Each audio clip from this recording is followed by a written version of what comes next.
If you're on the fence about whether or not to give up on your goal, this episode is for you. This week, I'm going to tell you how to decide whether or not it's time to let go, and I'm going to give you the only 3 reasons why you ever should quit your goal.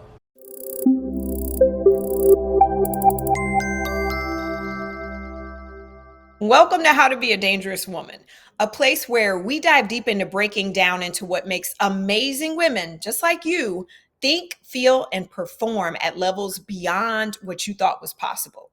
This is a place where women learn what it truly feels like to have it all without guilt, without imposter syndrome, and without overwhelm getting in the way.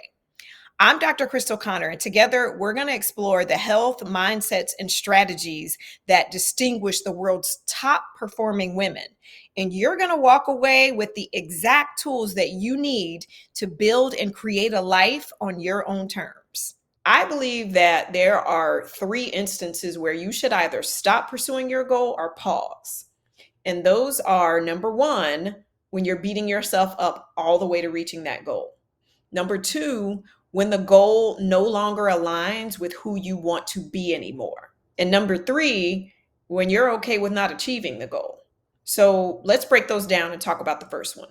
If you're constantly operating from a place of negativity towards yourself, you're making the journey to your goal a painful one. And I want you to think about this. Even if you do achieve your goal, your brain's going to revolt when you try and set another goal, because you're going to dread the idea of going through that very painful process of reaching a new goal because it was so miserable the last time. So if you find yourself in this place, I don't want you to give up just yet. I want you to pause. Look at where you are right now in the journey to reaching your goal. And if your first thought is that you haven't done anything toward your goal, that's okay too. I just want you to honestly evaluate where you are right now. If you spend years chasing a goal and years beating yourself down, what is going to be the gain? You will maybe reach your goal, but you will for sure feel crappy about yourself. You will for sure be driven to take action from a place of not enoughness. When it comes to our second reason, I would suggest you actually stop pursuing your goal altogether. As you grow, as you become more self-aware, and as you connect more with who you were called to be, your goal may no longer align with that version of you. The worst thing that you could do is to hold on to a goal because you've worked so hard towards making it happen. I see this all the time. Women who have worked for years to become doctors, lawyers, or reach the height of their chosen profession, and they're miserable. It was their goal when they were growing up. They dreamed about it. They went to school, they trained, they did all the things to get there, and now they hate every minute of it. They don't feel purposeful and don't feel any joy, but they refuse to let it go. It's their identity. It's who they think they are, and they are unwilling to let that go no matter how miserable it's making them. This type of soul draining decision is one I really want you to consider deeply. Are you willing to trade off what could be for what is? Would it be worth it if you achieve that thing you dream about? Would it be worth it for you to let go of your current reality? And most of the time, that thought is that you somehow wasted your time. You waste your time. That's the prevailing thought, is that you've wasted your time somehow if you stop pursuing this goal. The reality is, though, that whatever you have done up until this point is a training ground. You've learned lessons of perseverance, of discipline, of commitment that have gotten you to the point you're at. Those lessons are going to serve you very well in pursuing the next thing, pursuing something that you dream about pursuing. When you let go of the thought that those years of training and education to do something you really don't even want to do anymore are all wasted, you give yourself permission to do that thing that really lights your heart up, that feels purposeful for you. The final reason I want you to give up on your goal is if you're okay with it not happening.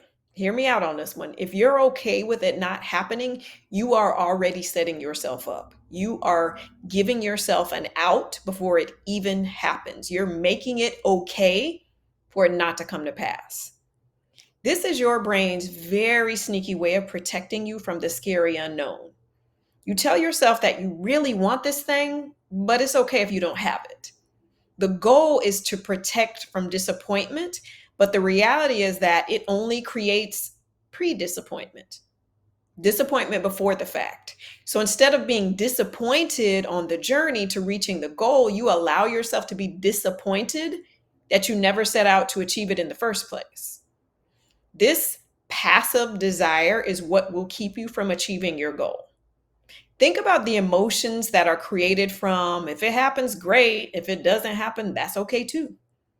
That does not create commitment. It doesn't create determination, motivation, encouragement, or any of the emotions that drive us to beneficial, massive action.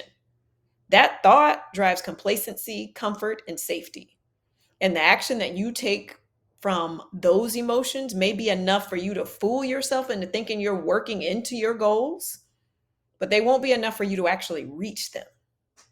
And as a dangerous woman, when you set goals, I want you to be on fire about them. No matter how big or small you think the goal is, I want you to be committed to making it happen because motivation is fleeting. You may feel very motivated in the beginning, but that will very quickly dissipate when you find yourself running into roadblocks. Commitment is a feeling and it is driven by your thoughts. You can't get commitment from being passive about your goal, from being okay with the outcome either way. All right, my friends, that's all for this week. Hey, did you know that I have a weekly newsletter that comes out each Wednesday? Each week, I'm giving you bite sized tips that help you become the dangerous woman you were created to be. I'd love for you to join the mailing list, and you can sign up using the link in the show notes or come on over to Instagram or TikTok and follow me there. I have all the information in the link of my bios on those social platforms. I'm so proud of the work you're doing. Don't you dare stop or give up on yourself. Keep going. You're worth it. God bless you. Have a wonderful week, and I'll see you next Monday. If you found today's episode helpful, go ahead and hit that subscribe button and subscribe to this channel so you never miss an episode. And I'd really love to hear how you're doing. You can find me at Dr. Crystal Connor on Instagram, Facebook, and LinkedIn. I can't wait to hear what progress you've made. So until next week, see ya.